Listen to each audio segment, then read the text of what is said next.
En la 33ª jornada de Liga de hace 5 años, el Sporting se desplazaba a la Romareda para medirse ante el sexto clasificado, el Real Zaragoza.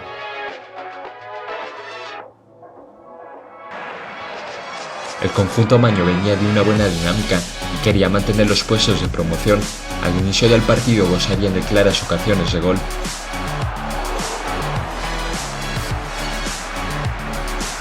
El Sporting se acercó tímidamente a portería contraria, haciendo que los locales se sintieran cómodos.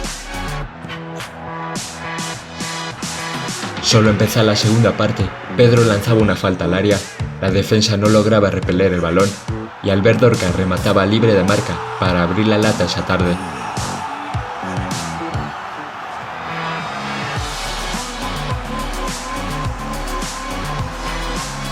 Solo unos minutos después, el Sporting empataría el encuentro. Guerrero montaba la contra, cedía para Carmona. Carmona soltaba un centrochut, Pablo Alcolea lograba despejar, pero Isma López entraba por la otra banda para fusilar al metamaño.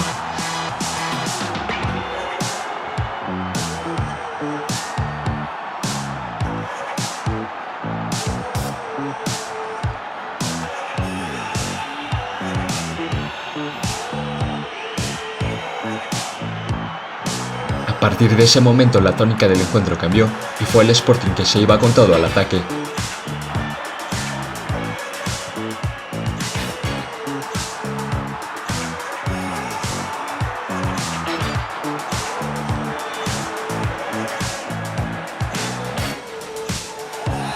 Pero las cosas se torcían para los guajes tras una falta cometida por Alex Menéndez, que ante la incredulidad de él y de Pitu Abelardo el árbitro le expulsaba.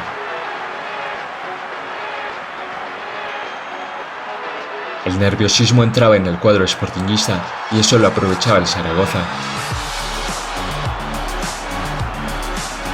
Llegados a la recta final, Cuellar se vestía de héroe, Jaime Romero se internaba en el área, sacaba un remate raso, pero Pichu reaccionaba rápido y se estiraba para negarle el gol al jugador blanquiazul.